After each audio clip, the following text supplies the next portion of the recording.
Un libro, una voz, presenta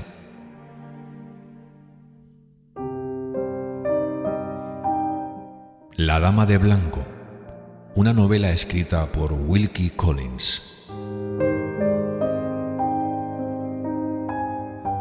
Narrada por un servidor, Miguel Ibars.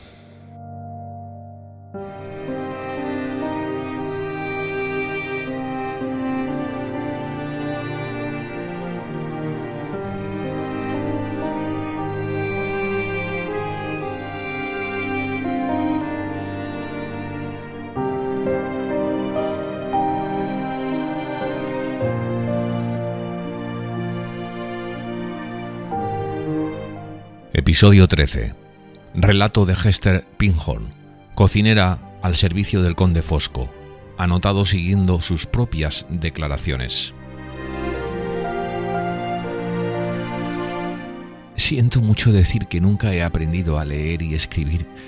He pasado toda mi vida trabajando duramente y todos saben que soy una mujer honrada. Sé que es un pecado y una bajeza asegurar una cosa que no es cierta, así que trataré de no hacerlo en esta ocasión. Diré todo lo que sé y ruego humildemente al Señor que vaya a escribir lo que yo diga, que corrija mi lenguaje y que me perdone si no tengo estudios. El verano pasado estaba yo sin colocación, y no por mi culpa, cuando oí hablar de que en el número 5 de Forest Road, St. John's Wood, necesitaban una cocinera. Me coloqué a prueba. Mi amo se llamaba Fosco.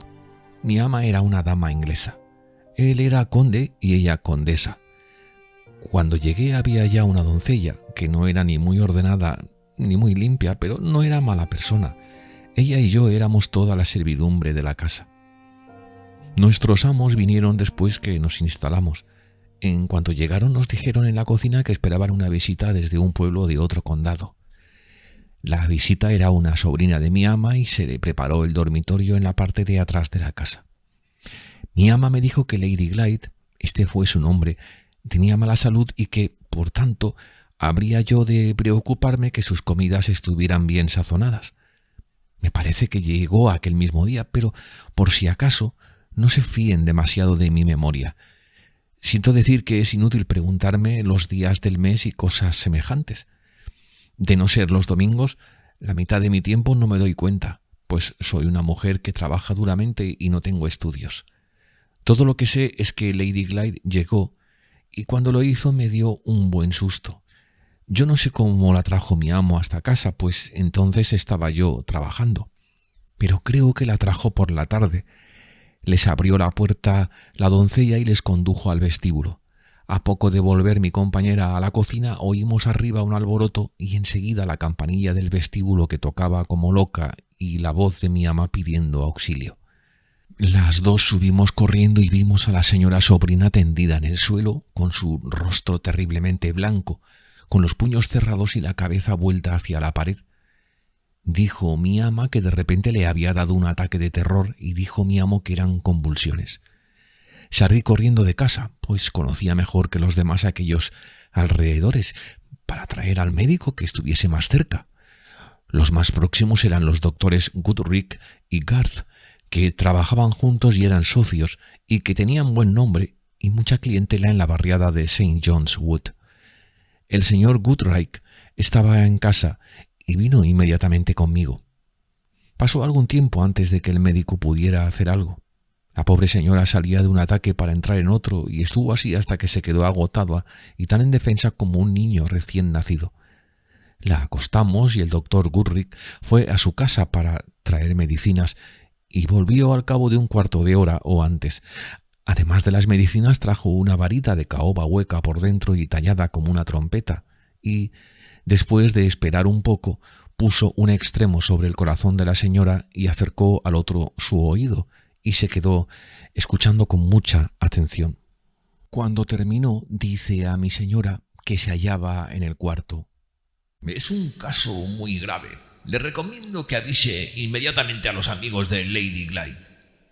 Mi señora le dice: «Es una enfermedad de corazón». Y él dice: «Sí, y una enfermedad de corazón y de las más peligrosas. Le explicó en detalle en lo que consistía la enfermedad, pero yo no soy lo bastante inteligente para entenderlo. Solo me acuerdo que dijo que temía que ni él ni ningún otro médico tendrían mucho que hacer allí. Mi señora tomó la cosa con más tranquilidad que mi señor. Él era un viejo gordo, alto y raro, que tenía pájaros y ratones blancos y les hablaba como si fueran criaturas humanas. Se quedó terriblemente alarmado cuando hojeó aquellas noticias. «Pobre Lady Glyde, pobre y querida Lady Glyde», dice él. Se puso a dar vueltas y a retorcer sus gordas manos, así que parecía más bien un cómico que un caballero. Por cada pregunta que hiciera mi señora al médico sobre la enfermedad, le preguntaba él 50 cosas. Le diré que nos agobió a todos y, cuando por fin se tranquilizó, salió al pequeño jardín que había detrás de la casa, hizo unos ramilletes muy feos y me mandó que los subiese y adornase el cuarto de la enferma con ellos, como si aquello fuera de alguna ayuda. Creo que a veces debía andar mal de la cabeza, pero no era un mal amo. Tenía una gracia increíble y era alegre, bonachón y amable y hablaba divinamente. Yo le quería mucho más que a la señora, que era de lo más tierno que cabe. Hacia el anochecer, la enferma se animó un poco. Había estado tan débil hasta ahora por aquello de las convulsiones que ni siquiera podía mover la mano o el pie ni decir una palabra a nadie. Ahora se movió en la cama y miraba a la habitación y a los que allí estábamos. Debió haber sido una señora guapa cuando estaba sana, pues tenía el pelo claro y ojos azules, ya saben. Durante la noche durmió muy agitada, al menos eso nos dijo la señora, que fue quien la veló sola. Yo solo fui una vez a su cuarto antes de acostarme por si me necesitaban y la oí hablar consigo misma de un modo atropellado y confuso. Parece que quería hablar con alguien que no estaba ya con ella. La primera vez no pude distinguir el nombre y la segunda fue cuando mi señor llamó a la puerta para hacer más preguntas y dejar otro de sus feos ramilletes. Cuando volví a subir por la mañana, al día siguiente, vi que la señora enferma estaba otra vez débil y su sueño parecía un desmayo. El doctor Goodrich llegó acompañado de su socio el señor Garth para consultar con éste. Dijeron que bajo ningún pretexto se la molestara ni se interrumpiera su descanso. Hicieron muchas preguntas a mi señora en un rincón de la habitación para saber cómo había sido la salud de la enferma antes, quién la había atendido y si había sufrido algún trastorno mental. Recuerdo que a esta última pregunta mi señora contestó que sí. El señor Goodrich miró al señor Garth y se encogió de hombros. El señor Garth miró al señor Goodrich y se encogió de hombros. Parecía que querían decir que el trastorno tenía relación con su enfermedad del corazón. Pobre criatura, qué frágil parecía. No era fuerte, eso se veía. No era fuerte. Aquella misma mañana, más tarde, cuando despertó, pareció mejorar de repente. Ni a mí ni a la doncella nos dejaron verla porque, decían, los extraños podían alterarla. Yo supe por mi amo que estaba mejor. Aquel cambio lo puso de muy buen humor y se asomó a la ventana de la cocina, desde el jardín. Iba a salir y llevaba su enorme sombrero blanco de alas anchas. «Buenos días, señora cocinera», me dijo. «Lady Glyde está mejor. Me siento más tranquilo de lo que estaba y quiero estirar un poco mis grandes piernas y dar un pequeño paseo al sol de verano. ¿Quiere que encargue algo para usted? ¿Quiere que haga alguna compra, señora cocinera? ¿Qué está usted haciendo? ¿Una buena tarta para la cena? Hágala muy tostada, por favor, muy tostada y crujiente, querida, para que se deshaga en la boca deliciosamente». Así solía ser él. Tenía más de 60 años y le entusiasmaba el dulce. ¿Quién lo creería? Aquella mañana el doctor volvió otra vez y vio por sí mismo a Lady Glyde, que se había despertado con mejoría.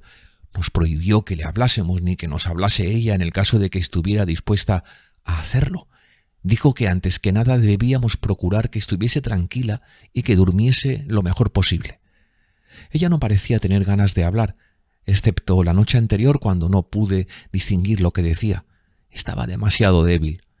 El señor Goodrich no estaba tan satisfecho con su mejoría como mi amo. No dijo nada cuando bajó de su habitación, excepto que volvería a las 5.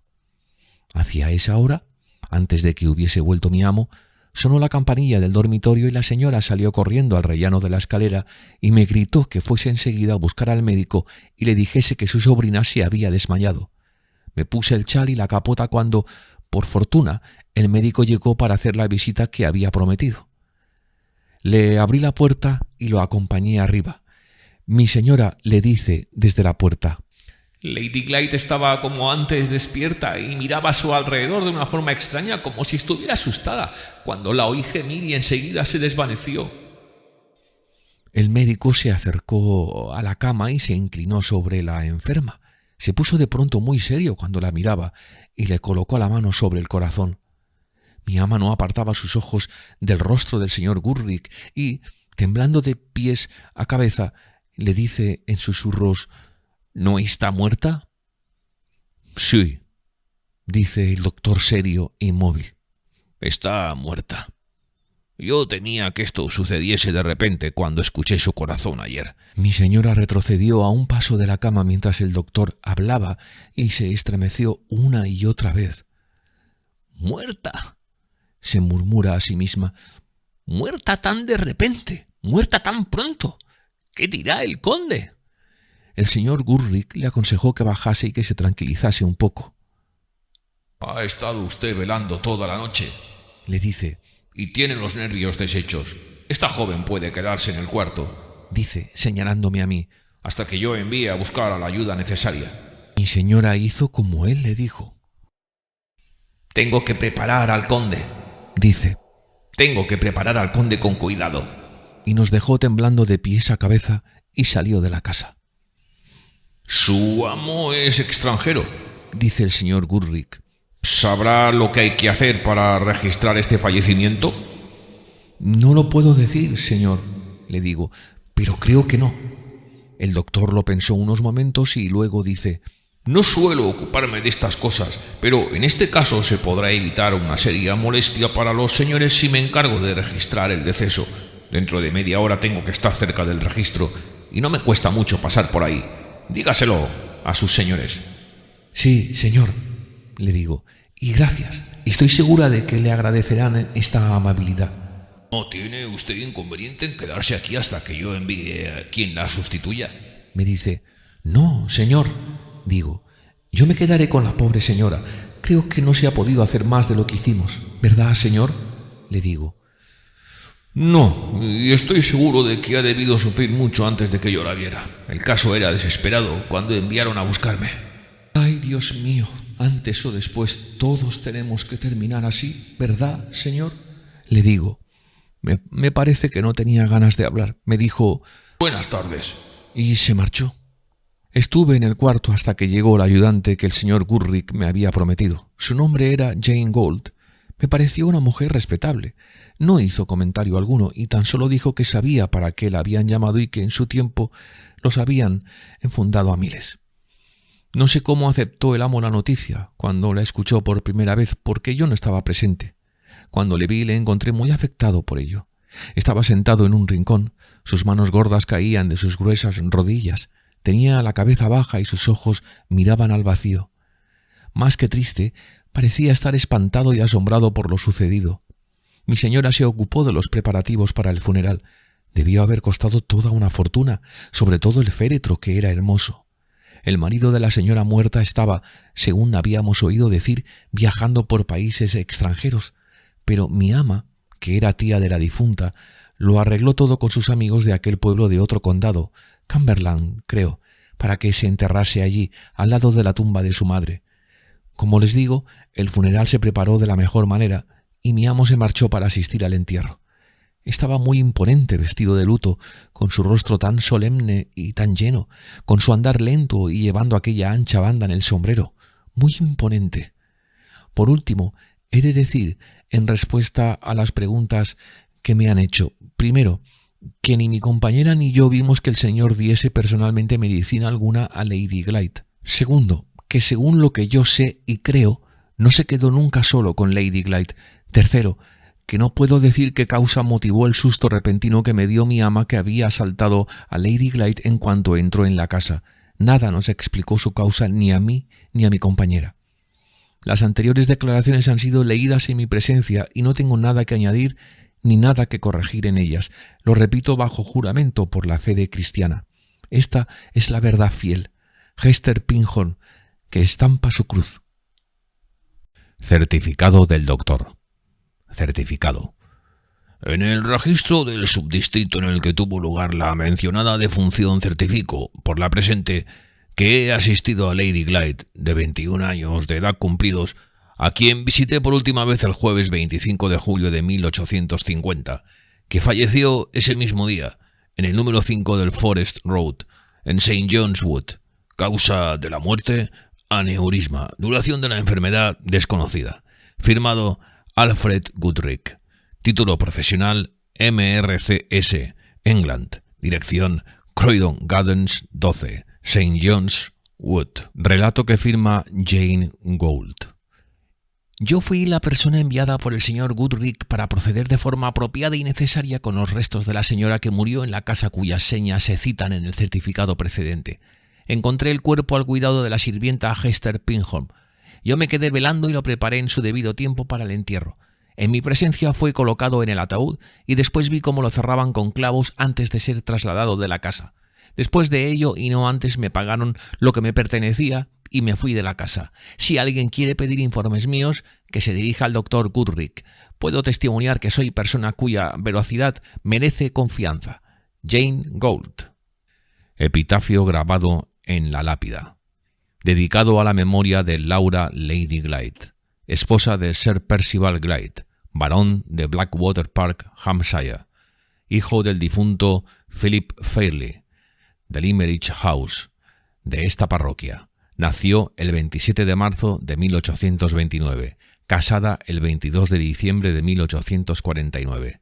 Falleció el 25 de julio de 1850. Relato resumido de Walter Harright. 1. A principios del verano de 1850, mis compañeros supervivientes y yo dejamos los páramos y los bosques de Centroamérica para volver a nuestra patria. Llegamos a la costa y embarcamos para Inglaterra. El barco naufragó en el Golfo de México y yo fui de los pocos que se salvaron del naufragio. Era la tercera vez que escapaba del peligro de muerte. La muerte por enfermedad, la muerte por los indios, la muerte en el naufragio. Las tres estuvieron cerca de mí y las tres pasaron a mi lado sin tocarme. Los sobrevivientes del naufragio fueron rescatados por un barco americano que navegaba rumbo a Liverpool. La nave llegó al puerto el día 13 de octubre de 1850. Desembarcamos a última hora de la tarde y aquella misma noche estaba en Londres. Estas páginas no son un relato de mis andanzas y aventuras ocurridas en países extraños. Los motivos que me alejaron de mi patria y de mis amigos, llevándome a un mundo nuevo pleno de aventuras y peligros, son conocidos. Volví de ese exilio que yo mismo me había impuesto tal como esperaba, tal como había deseado y había rogado poder volver. Regresé siendo un hombre distinto. Mi naturaleza se había regenerado en las aguas de una nueva vida. En una dura escuela de apremios y peligros mi voluntad aprendió a ser fuerte, mi corazón resoluto y mi mente a confiar en sí misma. Salí huyendo de mi porvenir y volví decidido a afrontarlo como un hombre debe hacerlo. Iba a afrontarlo con la abnegación que sabía que se me exigiría. Había arrancado de mí lo más amargo de mi pasado, pero no los recuerdos que guardaba en mi corazón, la tristeza y ternura de aquella época memorable. No había dejado de sentir el único desengaño irreparable de mi vida, tan solo había aprendido a soportarlo. Laura Fairley ocupaba por completo mis pensamientos cuando, desde el barco que me llevaba lejos, me despedía de Inglaterra con la mirada. Laura Fairley seguía colmando mis pensamientos cuando el barco me devolvió a mi patria y la aurora de la mañana me dejó contemplar aquellas costas familiares. Mi pluma traza estas líneas que vuelven al pasado tal como mi corazón vuelve también al amor de ese pasado. Sigo refiriéndome a ella como Laura Fairley. Me cuesta pensar y hablar de ella dándole el nombre de su marido. No son necesarias más palabras para explicar mi aparición en estas páginas por segunda vez. Esta es la parte final de la historia, y si tengo valor y fortaleza para escribirla, vamos ahora a verlo. Al llegar la mañana, mi primera inquietud y mi primera esperanza se centraron hacia mi madre y mi hermana. Sentí la necesidad de prepararlas a la alegría y la sorpresa de mi retorno después de una ausencia de meses y meses sin recibir noticias mías. A primera hora de la mañana envié una carta a la casa de Hampstead y una hora después me puse en camino. Transcurridos los primeros momentos del encuentro, cuando poco a poco fuimos recuperando la paz y la calma de los tiempos pasados, vi algo en el rostro de mi madre que me dijo que un peso secreto oprimía su corazón. En sus ojos ansiosos había algo más que amor, En la ternura de su mirada había tristeza. En la mano cariñosa que apretó la mía con lentitud y delicadeza había compasión. No teníamos secretos el uno para el otro.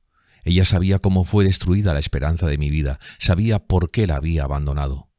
Yo tenía a flor de labios la pregunta, quería hacerla con la mayor calma de que era capaz, de si no había llegado alguna carta de la señorita Halcombe para mí, o si había noticias de su hermana. Pero al mirar al rostro de mi madre, me faltó valor para hacerle esta pregunta, siquiera de manera reservada. Tan solo fui capaz de decirle, vacilante y cohibido: ¿Tienes algo que decirme? Mi hermana, que se hallaba sentada frente a nosotros, de repente se levantó y sin una palabra de explicación salió del cuarto. Mi madre se sentó más cerca de mí en el sofá y me rodeó con sus brazos. Sus delicadas manos temblaban. Las lágrimas corrían por su rostro cariñoso y sincero. «Walter», murmuró, «hijo mío, se me parte el corazón. Hijo mío, no olvides que aún vivo yo». Mi cabeza se hundió en su regazo. Con aquellas palabras me lo dijo todo. Capítulo 2. Era la mañana del tercer día después de mi llegada, la mañana del 16 de octubre. Me había quedado con mi madre y mi hermana tratando de no amargar su alegría por mi llegada, tal como estaba amargada la mía. Había hecho todo lo que puede hacer un hombre para levantarse después del golpe y aceptar la vida con resignación, para que mi tristeza llevara a mi corazón ternura y no desesperación. Fue inútil y desesperante. Las lágrimas no calmaron mis ojos doloridos ni hallé consuelo en el cariño de mi madre y la compasión de mi hermana. A la tercera mañana les abrí mi corazón. Por fin brotaron de mis labios las palabras que me quemaban desde el día en que mi madre me dio la terrible noticia. «Dejadme marchar solo por algún tiempo», dije. «Sabré sobrellevar mejor mi pena cuando vuelva a ver el lugar en que la conocí, cuando me arrodillé y recé ante la tumba en la que descansa para siempre». Emprendí mi viaje a la tumba de Laura Fairley. Era una serena tarde de otoño cuando me apeé del tren que me dejó en la estación solitaria y comencé a andar por aquella carretera familiar. El sol poniente brillaba débilmente entre las ligeras nubes blancas, el aire era cálido e inmóvil, la paz del solitario paisaje estaba más acentuada y triste en aquella época en que el año tocaba a su fin. Llegué al páramo. De nuevo estaba en la ladera de la colina. Miré frente a mí, hacia el sendero, y distinguí a lo lejos los familiares árboles del jardín, la cruz ancha y suave del camino y los altos muros blancos de Limeridge House. Las dichas y los cambios, las aventuras y los peligros de los meses y meses pasados, todo ello se empequeñecía y quedaba reducido a nada en mi mente. Me pareció que era ayer cuando pisaba por última vez aquella fragante campiña cubierta de brezos. Creí que la iba a ver salir a mi encuentro con su pequeño sombrero de paja, cuyas alas protegían su rostro del sol, su sencillo traje ondeando al aire y su grueso libro de dibujos dispuesto en su mano. ¿Dónde está, oh muerte, tu aguijón? ¿Dónde, oh sepulcro, tu victoria? Miré a un lado, allí, abajo en el valle estaba la solitaria iglesia gris, el pórtico donde esperé la llegada de la dama de blanco, las colinas que rodeaban el tranquilo cementerio, el arroyo cuya agua fría fluía en su lecho de piedra. Ahí estaba la cruz de mármol blanca y hermosa a la cabecera del sepulcro, el sepulcro que ahora cobijaba a la madre y a la hija. Me acerqué a él. Crucé una vez más el bajo portillo de piedra y me descubrí la cabeza al pisar aquel terreno consagrado, consagrado al amor y a la bondad, consagrado al recuerdo y al dolor. Me detuve frente al pedestal sobre el que se alzaba la cruz. En la parte que estaba más próxima a mí leí la inscripción recién grabada. Las letras negras, profundas, claras y crueles contaban la historia de su vida y de su muerte. Quise leerlas. No pude leer más que su nombre, dedicada a la memoria de Laura. Los dulces ojos azules nublados por sus lágrimas, la rubia cabeza inclinada suavemente, las inocentes palabras de despedida pidiéndome que la dejase. ¿Qué último recuerdo podía ser más feliz? El recuerdo que llevé conmigo y que conmigo había regresado hasta su tumba. Por segunda vez quise leer el epitafio. Al final vi la fecha de su muerte sobre ella. Sobre ella había más líneas escritas en el mármol y entre ellas un nombre que perturbaba mis pensamientos. Me fui al otro lado del sepulcro, donde no había nada que leer, ninguna vileza del mundo que separó su espíritu del mío. Me arrodillé frente a la tumba. Apoyé mis manos y mi cabeza sobre la ancha piedra blanca y cerré mis ojos cansados a la tierra que se extendía a mi alrededor y a la luz que caía sobre mí. La hice volver a mi lado. Amor mío, ahora que puede hablarte mi corazón. De nuevo era solo ayer cuando nos separamos, ayer cuando tu suave mano descansó en la mía, ayer cuando mis ojos se miraron en los tuyos por última vez. Amor mío, amor mío. El tiempo había volado y el silencio había descendido, como la oscura noche, sobre su curso. El primer sonido que sobrevino después de aquella paz celestial se deslizó suavemente, como una ligera brisa, sobre la hierba del cementerio. Oí que se me acercaba lentamente, hasta que llegó a mis oídos cambiado. Parecía el ruido de pasos que avanzaban. Luego se detenían. Levanté la cabeza. Faltaba poco para que el sol se pusiera. Las nubes se habían separado y la tenue luz oblicua bañaba las colinas. El final de aquel día era frío, claro y sereno en el quieto valle de la muerte. Detrás de mí, en el cementerio, vi en la fría claridad del ocaso a dos mujeres. Miraban hacia la tumba, me miraban a mí. Se acercaron un poco y volvieron a detenerse. Llevaban velos que me ocultaban sus rostros. Una de ellas lo levantó. A la luz plácida de la noche vi el rostro de Marian Halcombe. Había cambiado como si hubieran pasado años. Sus ojos grandes y salvajes me miraban con extraño terror. Su rostro, fatigado y exhausto, inspiraba compasión, como si la pena, el temor y la angustia la hubieran marcado con su hierro al rojo vivo. Di un paso hacia ella. No se movió, ni dijo una palabra. La mujer que estaba a su lado y que no levantó el velo lanzó un débil gemido. Me detuve. Las fuerzas me abandonaron y un indecible terror me hizo temblar de pies a cabeza. La mujer, con el rostro cubierto, se separó de su compañera y con lentitud se dirigió hacia mí. Una sola vez Marian Halcombe habló. La voz era lo que yo recordaba. No había cambiado, con sus ojos alterados y su rostro demacrado. «Es mi sueño, es mi sueño». Le oí pronunciar quedamente estas palabras en medio de aquel silencio horripilante. Cayó de rodillas y levantó sus manos crispadas al cielo. «Padre nuestro, dadle fortaleza. Padre, ayúdale en esta hora decisiva». La mujer se me acercaba, despacio y en silencio. La miré y desde aquel instante no pude mirar a nadie más. La voz que rogaba por mí tembló y pasó a ser un susurro. Luego, de repente se levantó, me llamó con horror, me gritó con desesperación que me marchase. Pero la mujer cubierta por el velo se había adueñado de mí, de mi cuerpo y de mi alma. Se detuvo a un lado de la tumba. Nos quedamos frente a frente, separados por la lápida sepulcral. Ella estaba junto a la inscripción del pedestal. Su vestido tocaba las letras negras. La voz se acercó, se elevaba más y más. Estaba llena de pasión. «No descubras la cara, no la mires. Por amor de Dios, evítale ese trauma». La mujer levantó el velo. Dedicado a la memoria de Laura, Lady Glyde. Laura, Lady Glyde, se erguía junto al epitafio y me miraba por encima del sepulcro. Fin de la primera parte.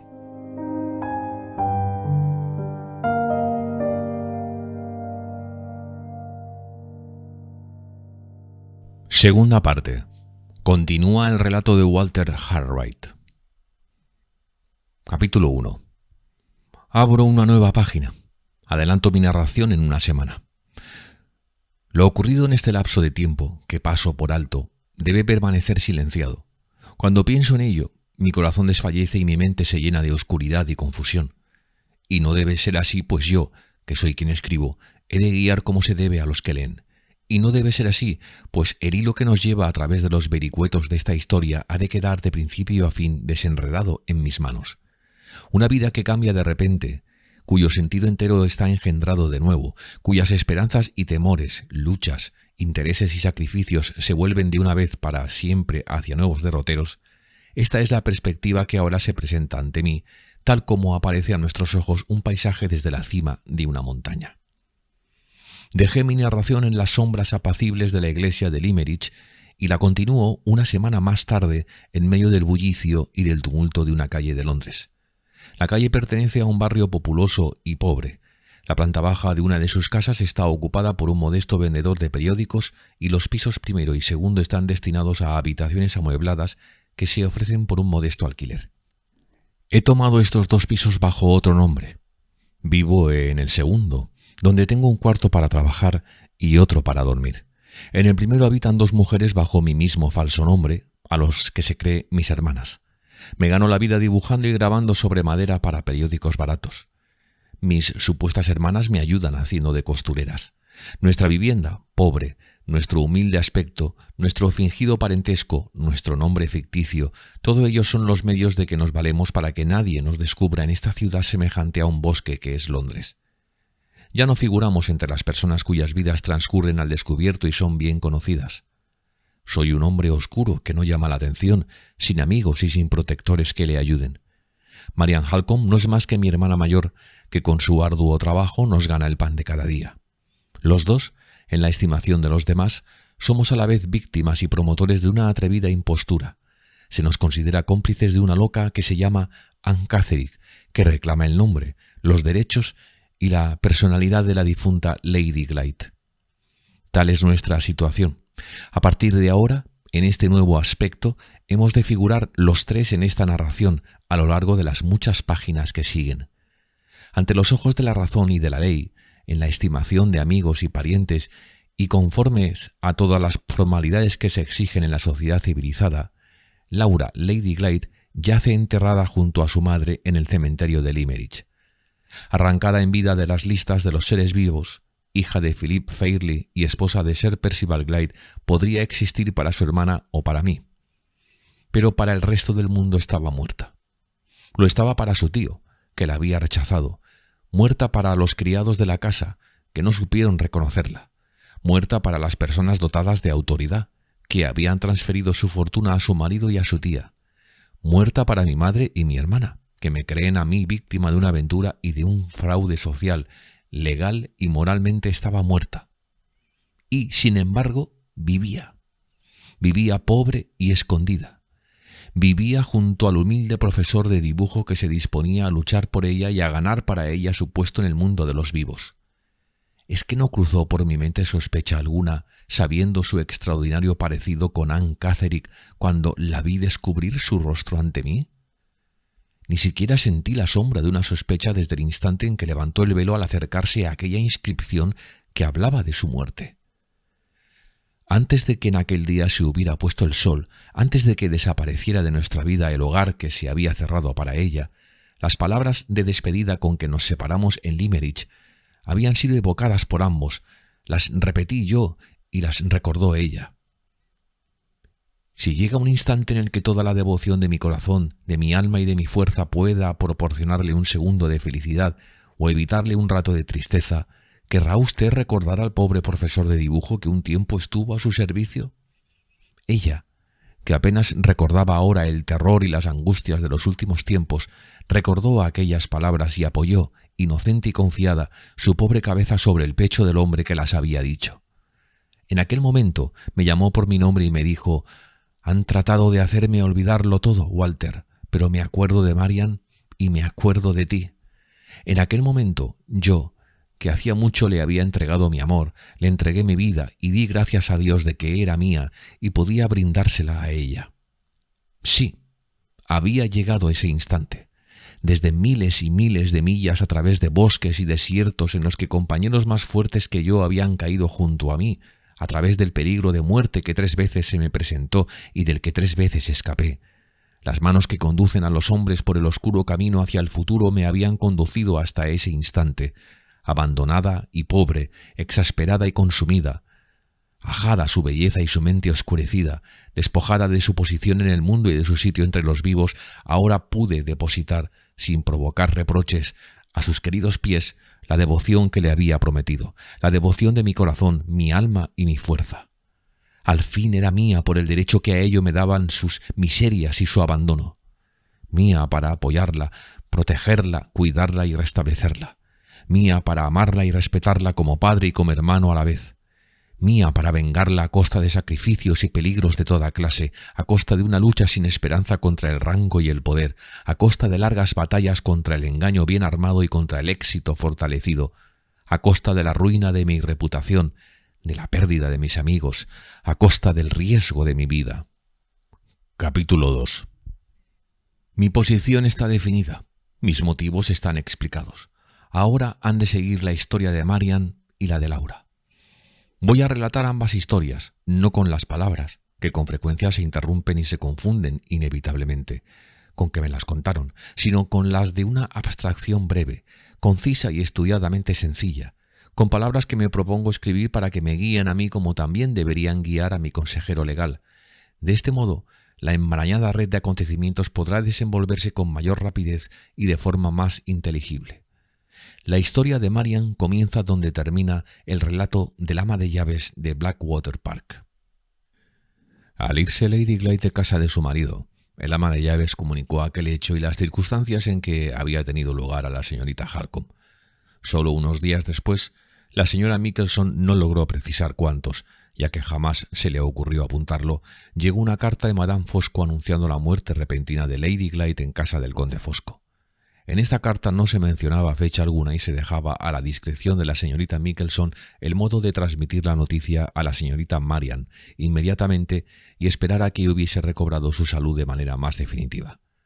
Después de consultarlo con el señor Dawson, que había tardado en volver a prestar su asistencia en Blackwater Park por haber estado él mismo enfermo, la señora Michelson, siguiendo el consejo del médico y en presencia de éste, comunicó a la señorita Halcombe la nueva el mismo día que se recibió la carta o al día siguiente. No es necesario que pondere el efecto que produjo la noticia de la repentina muerte de Lady Glyde sobre su hermana. Para nuestro propósito tan solo interesa saber que durante las 3 semanas siguientes no estaba aún en condiciones de emprender el viaje. Al término de aquel tiempo fue a Londres, acompañada por el ama de llaves. Allí se separaron. La señora Michelson dejó sus señas a la señorita Halcombe para el caso de que ésta deseara comunicarse con ella más adelante. Al despedirse del ama de llaves, la señorita Halcombe se dirigió enseguida al despacho de los señores Gilmore y Kyle para consultar con este último, en ausencia del señor Gilmore. Dijo al señor Kyle que creía conveniente ocultar a todos, incluso a la señora Michelson, sus sospechas acerca de las circunstancias en que Lady Glyde encontró su muerte. El señor Kyle, que en otras ocasiones había dado pruebas amistosas a la señorita Halcombe de su disposición para ayudarla, se ofreció inmediatamente para emprender la investigación que la naturaleza delicada y peligrosa de aquel caso le permitiera efectuar. Para terminar esta parte del tema antes de seguir adelante, cabe mencionar que el conde Fosco se puso a la entera disposición del señor Kyle cuando éste le hizo saber que venía obedeciendo al deseo de la señorita Halcombe para recoger algunos detalles del fallecimiento de Lady Glyde que no se le habían comunicado hasta entonces. Así, el señor Kyle pudo hablar con el médico, con el señor Goodrich y con las 2 criadas. Mas, a causa de no poder saberse con exactitud el día en que Lady Glyde salió de Blackwater Park, el resultado de las declaraciones del médico y de las sirvientas, como los testimonios voluntarios del conde Fosco y de su esposa, fueron definitivos a los ojos del señor Kyle. No le quedaba otra cosa que concluir que la intensidad con que la señorita Halcombe sintió la pérdida de su hermana la había llevado a formar un juicio deplorablemente equivocado. Le escribió diciendo que la terrible sospecha a la que había aludido en su presencia carecía, en su opinión, del menor fundamento real. Aquel fue el principio y el fin de la investigación del socio del señor Gilmore. Mientras tanto, la señorita Halcombe retornó a Limerick, donde recogió toda la información suplementaria que pudo obtener. El señor Fairley supo el fallecimiento de su sobrina por una carta de su hermana Madame Fosco. Aquella carta tampoco contenía referencia alguna a fechas exactas. Accedió a la proposición de su hermana de que se enterrara a la joven junto a su madre en el cementerio de Limerick. El conde Fosco acompañó los restos a Cumberland y asistió al funeral que tuvo lugar en Limerick el día 30 de julio. Todos los habitantes del pueblo y de sus alrededores asistieron a la ceremonia expresando así su respeto. Al día siguiente se grabó en la lápida del sepulcro el epitafio. Inicialmente escrito se decía, por la tía de la difunta y sometido a la aprobación de su hermano, el señor Fairley. El día del funeral y el siguiente, el conde Fosco se hospedó en Limerick, pero no se celebró entrevista alguna entre éste y el señor Fairley, obedeciendo al deseo expreso de este último. Se comunicaron por escrito, y por este medio el conde Fosco puso en conocimiento del señor Fairlie los pormenores de la última enfermedad y muerte de su sobrina. La carta que contenía estos datos no añadió hechos nuevos a los ya conocidos, pero en su postdata había un párrafo sumamente curioso. Se refería a Anne Catterick. El contenido del párrafo en cuestión puede resumirse en estas palabras. Al principio se informaba al señor Fairlie de que Anne Catterick, de quien conocería detalles más completos por la señorita Halcombe cuando ésta llegase a Limerick, había sido seguida y detenida en los alrededores de Blackwater Park y por segunda vez se la había puesto al cuidado del médico a cuya vigilancia había escapado hacía algún tiempo. Esta era la primera parte de la postdata. La segunda advertía al señor Fairlie de que la enfermedad mental de Anne Catterick se había agravado a consecuencia de haber permanecido fuera de control durante un periodo prolongado, que el odio y la desconfianza insanos que siempre había profesado a Sir Percival Glyde y que antaño era una de sus manías más marcadas, seguía existiendo, pero habían adquirido una forma nueva. Ahora la idea que la desventurada mujer expresaba en relación a Sir Percival era la de angustiar y molestarlo, pretendiendo elevarse, como ella suponía, en la estimación de los parientes y enfermeras, atribuyéndose la identidad de su difunta esposa. Era evidente que tal pretensión se le había ocurrido después de haber conseguido entrevistarse furtivamente con Lady Glyde, cuando observó el asombroso parecido accidental que existía entre ella y la difunta. Era absolutamente imposible que lograse escapar del sanatorio por segunda vez, pero sí era posible que encontrase algún medio para molestar a la familia de Lady Glyde con cartas. En tal caso, el señor Fairlie estaba avisado y sabría cómo recibirlas. Se enseñó a la señorita Halcombe cuando llegó a Limerick la postdata compuesta en estos términos. Igualmente se le entregaron las ropas que llevaba Lady Glyde y otras pertenencias que había traído a casa de su tía. Madame Fosco las había recogido escrupulosamente para enviarlas a Cumberland.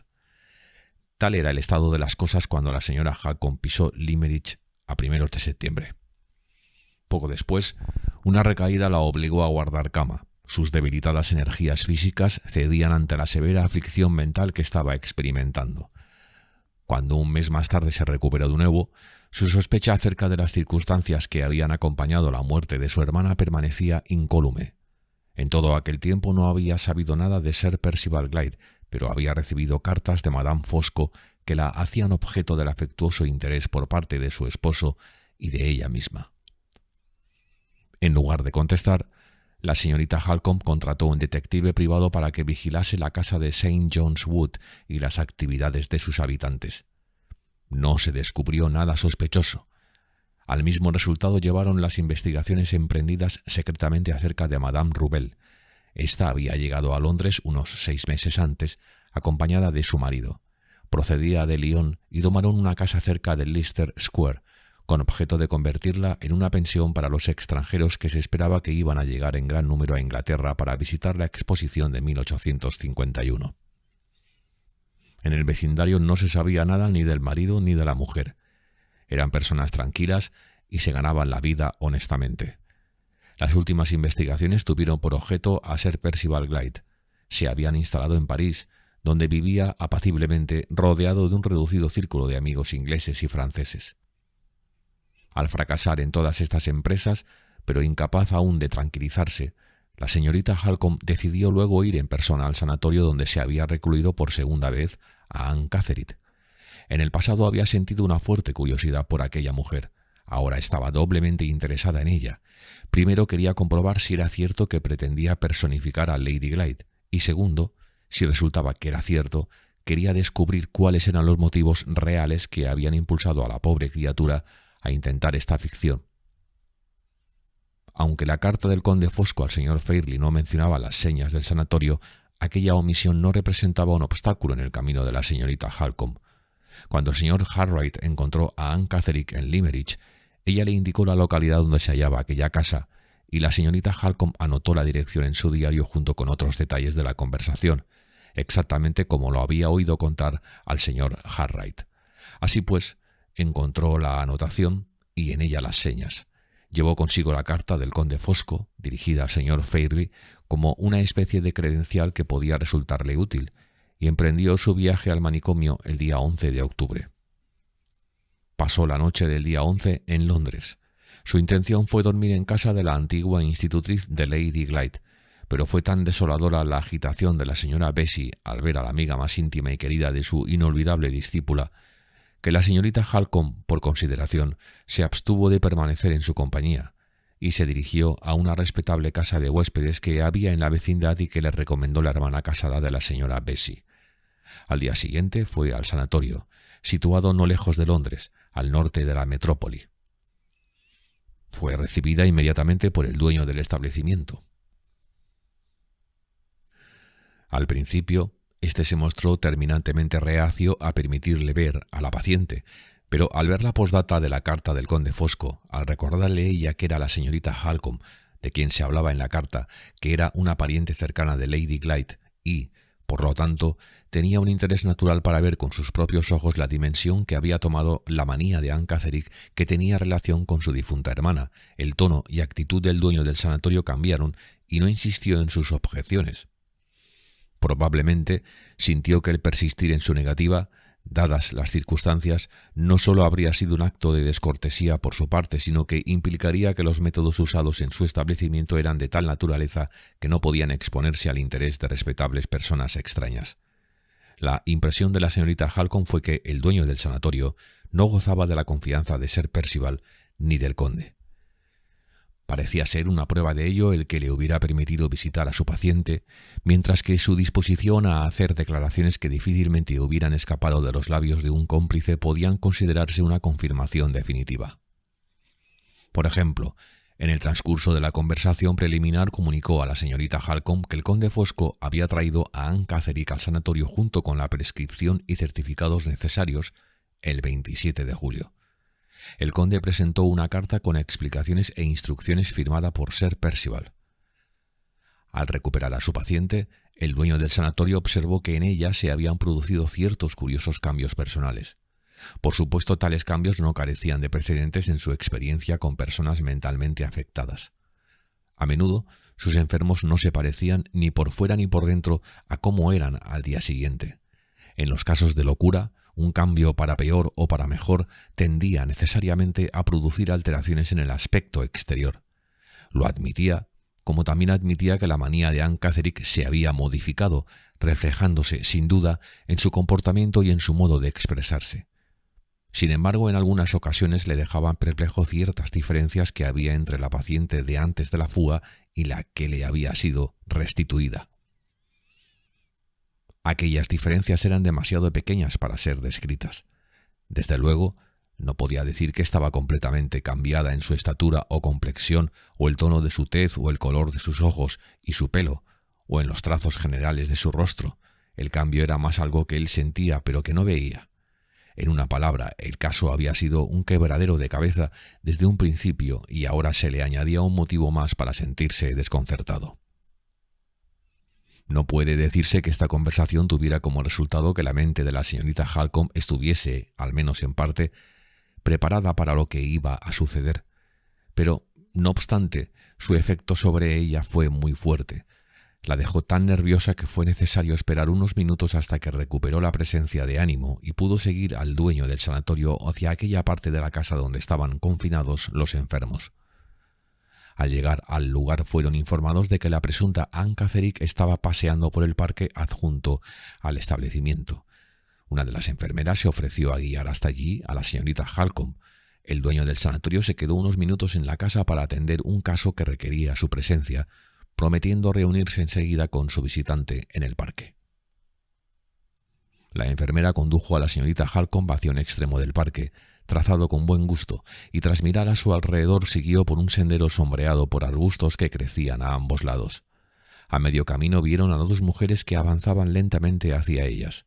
La enfermera las señaló y dijo: «Aquella es Anne Catterick, señora. Viene con su vigilante, la cual puede contestarle cuantas preguntas desee hacerle». Dichas estas palabras, la enfermera la dejó para volver a sus tareas. La señorita Halcombe avanzó al igual que las dos mujeres. Cuando las separaba una docena de pasos, una de ellas se detuvo un instante, miró con ansiedad a la desconocida, se liberó bruscamente de la mano de la enfermera y se abalanzó a los brazos de la señorita Halcombe. En aquel mismo instante, Marian había reconocido a su hermana. Había reconocido a la muerta en vida. Afortunadamente, para el buen éxito de las medidas que se tomaron consecutivamente, nadie, salvo la enfermera, presenció esta escena. Era una mujer joven que se quedó tan pasmada por el suceso que al principio no fue capaz de intervenir. Cuando pudo hacerlo, tuvo que prestar sus servicios a la señorita Halcombe, que sufrió un momentáneo desfallecimiento a pesar de su esfuerzo por conservar su propio juicio ante la conmoción que le causó aquel descubrimiento. Después de descansar unos segundos al aire fresco y en la suave sombra, sus energías y valor la ayudaron y volvió a ser lo suficientemente dueña de sí misma para sentir la necesidad de recobrar la presencia de ánimo por el bien de su desgraciada hermana. Consiguió que se le permitiese hablar a solas con la paciente, a condición de que las dos permanecieran a la vista de la enfermera. No había tiempo para hacer preguntas. La señorita Halcombe solo podía convencer a la desdichada de que era necesario que se dominase. Solo podía asegurarle que entonces podría ayudarla y rescatarla. La idea de que escaparía del sanatorio si obedecía a las indicaciones de su hermana fue suficiente para serenar a Lady Glyde y hacerle comprender lo que se deseaba de ella.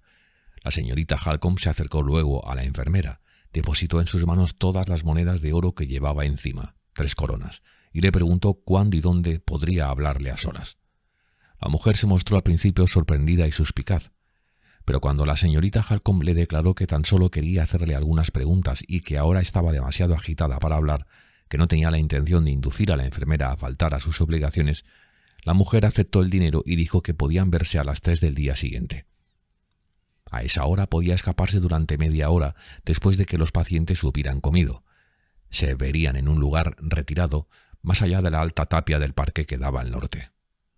Apenas tuvo tiempo la señorita Halcombe de decir que allí le esperaría y de susurrar a su hermana que al día siguiente tendría noticias suyas, cuando el dueño del sanatorio se reunió con ellas. Advirtió la agitación de la visitante, la que la señorita Halcombe le explicó diciendo que su encuentro con Anne Catterick la había emocionado un poco al principio. Se despidió de él en cuanto pudo, es decir, en cuanto pudo encontrar valor para separarse de su desventurada hermana. Una reflexión muy breve, cuando la capacidad de reflexionar retornó a ella, la condujo a la convicción de que toda la tentativa de identificar a Laura Glyde y de rescatarla por medios legales, incluso si tuviera éxito, supondría un retraso que podía resultar fatal para el juicio de su hermana, que estaba muy excitado por el horror de la situación que se le había impuesto. Al regresar a Londres, la señorita Halcombe había decidido conseguir que Lady Glyde escapase secretamente con ayuda de la enfermera. Se dirigió enseguida a casa de su corredor de comercio y dispuso vender todos sus valores, que sumaron algo menos de 700 libras, decidida a pagar el precio de la libertad de su hermana, si fuese necesario, hasta con el último céntimo de cuanto poseía. Al día siguiente, provista de todo su dinero en billetes de banco, acudió a la cita junto a la tapia del sanatorio. La enfermera la estaba esperando. La señorita Halcombe abordó el tema con cautela, hablando de diversas cuestiones preliminares. Entre otras cosas, descubrió que la enfermera que antes cuidaba de la verdadera Anne Catterick fue responsable, aunque no podía reprochársele, de la huida de su paciente y en consecuencia perdió su puesto. Se le dijo que el mismo castigo se aplicaría a su interlocutora si la presunta Anne Catterick volvía a desaparecer. Además, en su caso, la enfermera tenía un interés especial por conservar su empleo. Estaba prometida en matrimonio. Ella y su futuro marido estaban esperando hasta que entre los dos ahorrasen las 200 o 300 libras que necesitaban para montar un pequeño negocio. La enfermera ganaba un buen sueldo y, siguiendo una economía estricta, podía aportar su tributo para completar la suma necesaria al cabo de 2 años. Al oír esto, la señorita Halcombe habló. Le declaró que la supuesta Anne Catterick era pariente suya muy cercana, que por una fatal equivocación había sido recluida en el sanatorio y que la enfermera cometería una acción buena y cristiana si aceptaba ayudar a que ellas dos volviesen a estar juntas. Antes de que la enfermera tuviese tiempo de pronunciar una sola objeción, la señorita Halcombe sacó de su cartera 4 billetes de 100 libras cada uno, ofreciéndoselos a la mujer como compensación por el riesgo que iba a correr por la pérdida de su empleo. La enfermera vacilaba entre incrédula y sorprendida. La señorita Halcombe insistió con firmeza. «Va usted a hacer una buena acción», repitió ella. «Va usted a ayudar a la más desgraciada y maltratada de todas las mujeres. Aquí está su dote como recompensa. Tráigamela aquí sana y salva, y yo pondré en sus manos estos 4 billetes antes de llevármela conmigo.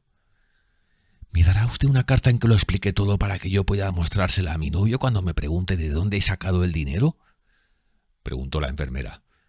Le traeré esa carta, escrita y firmada, contestó la señorita Halcombe. Entonces voy a correr ese riesgo, dijo la enfermera. ¿Cuándo? Mañana. Se apresuraron a acordar que la señorita Halcombe volvería al día siguiente a primera hora de la mañana y esperaría escondida entre los árboles, pero próxima a aquel tranquilo lugar junto a la tapia del lado norte. La enfermera no podía precisar el momento en que aparecerían. La cautela requería que esperase y que se dejase guiar por las circunstancias. Cuando llegaron a aquel acuerdo se despidieron. La señorita Halcombe, con la carta y los billetes que había prometido, estaba al otro día en un lugar señalado antes de las 10 de la mañana. Esperó más de hora y media. Al cabo de ese tiempo vio aparecer por la esquina a la enfermera llevando del brazo a Lady Glyde. En el momento de reunirse, la señorita Halcombe puso en sus manos los billetes y las dos hermanas se encontraron juntas de nuevo. La enfermera había tenido la excelente idea de vestir a Lady Glyde con ropa suya, un chal y un sombrero con velo. La señorita Halcombe tan solo se detuvo para explicarle cómo enviar a los perseguidores sobre una pista falsa cuando la fuga fuese descubierta en el sanatorio. Tenía que volver y comentar de modo que los demás enfermeras la oyesen que Anne Catterick había estado preguntando últimamente la distancia que había entre Londres y Hampshire. Tenía que esperar hasta el último momento antes de que el descubrimiento se hiciese inevitable y alertar entonces a todos anunciando que Anne Catterick había desaparecido. Cuando se comunicaran al dueño del sanatorio sus presuntas preguntas sobre Hampshire, éste creería que su paciente había vuelto a Blackwater Park debido a la influencia de su obsesión que la hacía persistir en sus declaraciones de ser ella Lady Glyde. Así que, con toda probabilidad, la persecución al principio se dirigiría hacia aquel sitio. La enfermera prometió seguir estas instrucciones y estaba tanto más dispuesta a hacerlo por cuanto le ofrecían a ella misma los medios para protegerse contra consecuencias más graves que la pérdida de su empleo, pues si se quedaba en el sanatorio, mantenía al menos la apariencia de su inocencia. Regresó enseguida al sanatorio y la señorita Halcombe, sin perder tiempo, partió para Londres con su hermana. Cogieron el tren de Carlisle aquella misma tarde y por la noche llegaron sin incidentes ni dificultades de ningún género a Limerick. Durante la última parte del viaje estuvieron solas en su compartimento y la señorita Halcombe pudo recoger todos los recuerdos sobre el pasado que la memoria confusa e insegura de su hermana retenía aún. La terrible historia de la conspiración fue surgiendo a trozos, incoherentes en su contenido y sin relación entre sí. Pero, por imperfecta que fuera la revelación, debe ser reproducida aquí antes de que se expliquen los acontecimientos sucedidos al día siguiente en Limerick. El relato que sigue comprende todo cuanto pudo averiguar la señorita Halcombe. Los recuerdos de Lady Glyde referentes a los sucesos ocurridos después de que salió de Blackwater Park comienzan con su llegada a la terminal londinense del ferrocarril del suroeste. No había anotado la fecha en que emprendió el viaje. Toda esperanza de establecer ese importante dato por medio de un testimonio suyo o de la señora Michelson debe considerarse vana. Al llegar el tren a la estación, Lady Glyde vio que el conde Fosco la estaba esperando. Estuvo frente a la puerta del compartimento apenas el revisor la abrió. El tren estaba especialmente lleno de gente aquel día y alrededor de los equipajes había un gran tumulto. Un hombre que acompañaba al conde Fosco encontró el equipaje perteneciente a Lady Glyde. Estaba marcado con su nombre.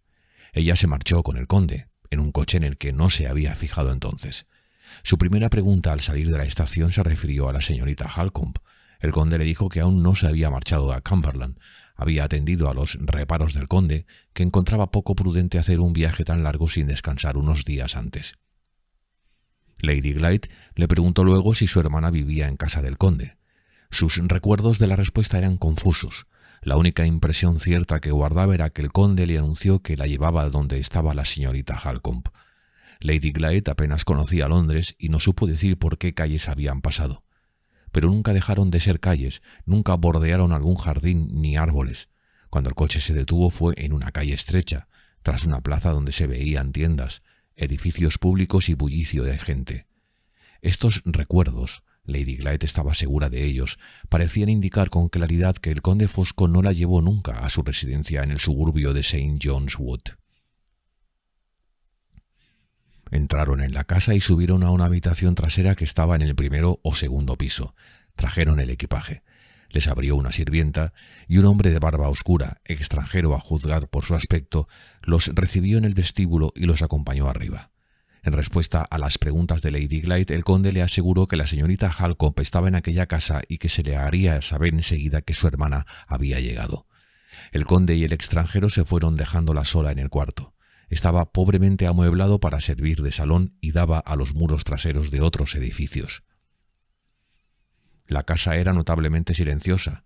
No se oían pasos subiendo o bajando la escalera, tan solo oyó el rumor sordo e indistinto de voces de hombres que hablaban en la habitación que había debajo de la suya.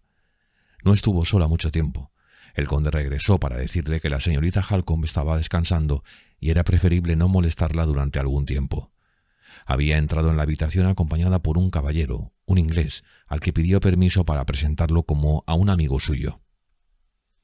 Después de esta singular presentación, durante la cual recordaba bien Lady Glyde que nadie había mencionado nombre alguno, la dejaron sola con el desconocido. La trató con cortesía, pero la asustó y desconcertó haciéndole extrañas preguntas sobre ella mientras la miraba con expresión rara.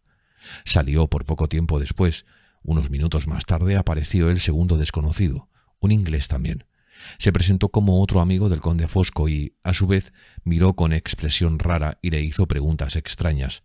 Jamás, como pudo recordar luego, llamándola por su nombre, como el primer desconocido. Salió poco tiempo después.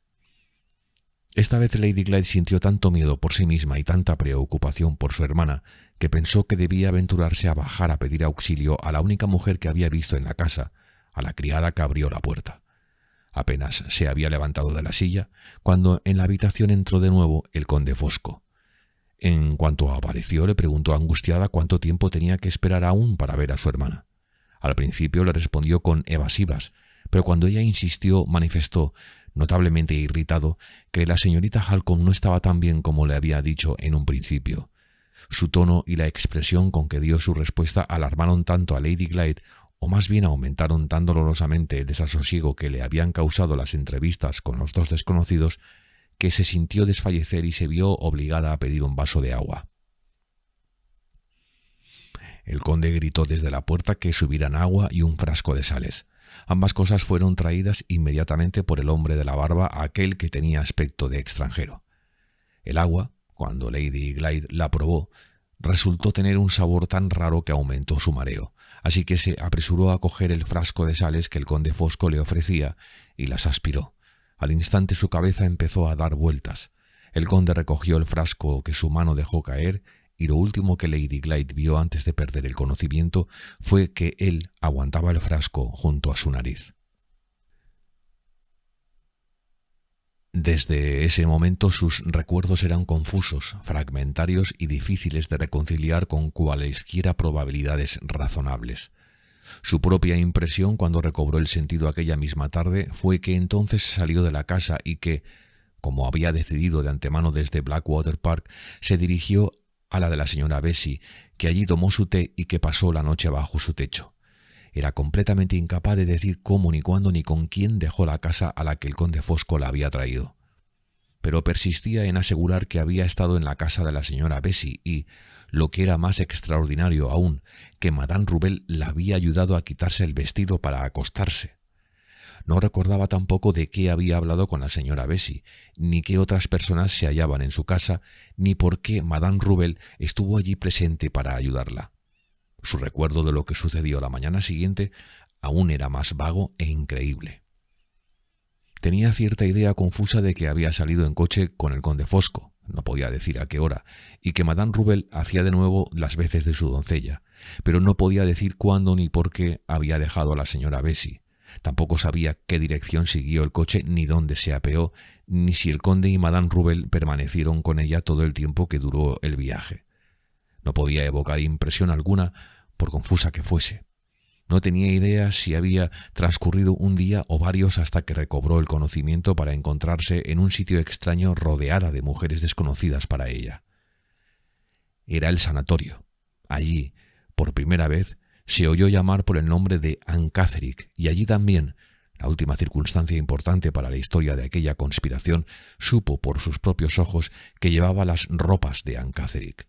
La primera noche que durmió en el sanatorio, la enfermera le mostró las marcas que tenían todas las prendas de su ropa interior cuando se las había quitado y le dijo, sin mostrarse en absoluto irritada ni descortés: «Mire su propio nombre marcado en sus propias ropas y no nos moleste más diciendo que es usted Lady Glyde. Lady Glyde está muerta y enterrada y usted está viva y sana. Mire sus ropas. Aquí está, marcado con buena tinta, su nombre, el mismo que verá en todas sus antiguas cosas que hemos guardado. Anne Catterick. Está bien a la vista». Y, en efecto, allí estaba cuando la señorita Halcombe revisó toda la ropa que llevaba su hermana la noche en que llegaron a Limerick. Estos fueron todos los recuerdos de Lady Glyde, inciertos todos ellos y contradictorios, que pudieron reconstruirse mediante un interrogatorio cuidadosamente llevado a cabo camino de Cumberland. La señorita Halcombe se abstuvo de preguntarle nada referente a su reclusión en el sanatorio. Era más que evidente que su juicio no soportaría la dura prueba de volver a aquellos acontecimientos. Como había declarado por propia voluntad el dueño del manicomio, había ingresado el 27 de julio. Desde entonces hasta el 15 de octubre, día de su rescate, había estado allí recluida. Su identidad como Anne Catterick se veía sistemáticamente reafirmada, mientras desde el primer día hasta el último se negaba rotundamente que estuviese en su sano juicio. Facultades menos equilibradas, naturalmente delicadas, hubieran sido afectadas por un tormento de tal índole. Nadie hubiera podido pasar por esa prueba y salir de ella inalterado. Al llegar a Limerick, en la tarde del día 15, la señorita Halcombe tomó la prudente decisión de no intentar establecer la identidad de Lady Glyde hasta el día siguiente. A primera hora de la mañana fue al cuarto del señor Fairlie y, usando toda clase de precauciones y alusiones preliminares, por fin le contó con todo detalle lo sucedido. En cuanto pasaron el asombro y alarma que estas noticias produjeron en el señor Fairlie, furioso, declaró que la señorita Halcombe se había dejado embaucar por Anne Catterick. Le recordó la carta del conde Fosco y lo que ella misma le había dicho sobre el parecido físico existente entre Anne y su fallecida sobrina. Se negó tajantemente a recibir, siquiera solo fuese por un minuto, a la loca cuya sola presencia en su casa representaba un insulto y un ultraje. La señorita Halcombe salió del cuarto, esperó a que pasara el primer arrebato de indignación y, al reflexionar, decidió que el señor Fairlie debía ver a su sobrina, siquiera por consideraciones de mera humanidad, antes de que le cerrase las puertas como a una extraña, y por tanto, sin una sola palabra de aviso, llevó a Lady Glyde al cuarto de aquel. El criado se hallaba apostado en la puerta para impedirles la entrada, pero la señorita Halcombe se empeñó en pasar adentro y apareció ante el señor Fairlie llevando a su hermana de la mano. La escena que siguió, aunque solo duró pocos minutos, fue demasiado penosa para ser descrita. La propia señorita Halcombe rehúye contarla. Digamos solamente que el señor Fairlie manifestó, en los términos más positivos, que no reconocía a la mujer que se había introducido en su habitación, que no veía nada en su rostro ni en sus gestos que le hicieran dudar por un instante que su sobrina estaba enterrada en el cementerio de Limerick, y que buscaría la protección de la ley si antes de que el sol se pusiese no abandonaba la casa. Conociendo el egoísmo, la indolencia y la habitual insensibilidad del señor Fairlie en sus peores aspectos, era decididamente imposible suponer que fuera capaz de cometer la infamia de haber reconocido en su fuero interno y desheredar abiertamente a la hija de su hermano. La señorita Halcombe, por su delicadeza y sensibilidad, disculpó su injusticia achacándola a la influencia de los prejuicios que impedían al señor Fairlie cumplir con sus obligaciones detalladamente. Así se explicó ella al principio lo que acababa de pasar, pero cuando acudió al testimonio de los criados y encontró que tampoco ellos estaban seguros, por no decir otra cosa, de si la señora que les presentaban era su joven dueña o Anne Catterick, de cuyo parecido con aquella todos ellos sabían, es inevitable extraer la triste conclusión de que el cambio que se había operado en el rostro y en el comportamiento de Lady Glyde durante su reclusión en el sanatorio era mucho más grave de lo que la señorita Halcombe había supuesto en un principio. El vil engaño que había afirmado su muerte resultaba indestructible, incluso en la casa donde Lady Glyde había nacido y entre las personas con las que había vivido. En una situación menos crítica no hubiese sido necesario renunciar a la lucha, incluso entonces. Por ejemplo, Fanny, la doncella de Lady Glyde, se había ausentado circunstancialmente de Limerick y debía regresar dentro de un par de días, y había cierta posibilidad de que dijese que la reconocía, y los otros habrían seguido su declaración, puesto que había vivido más cerca de su señora y sentía un afecto más cordial por ella que los otros sirvientes.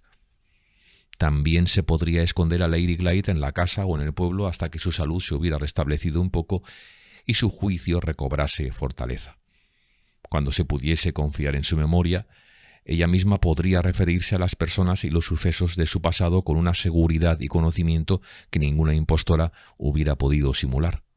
De este modo, la identidad que su propio aspecto impedía establecer mediante el testimonio más seguro de sus palabras hubiese podido ser probada.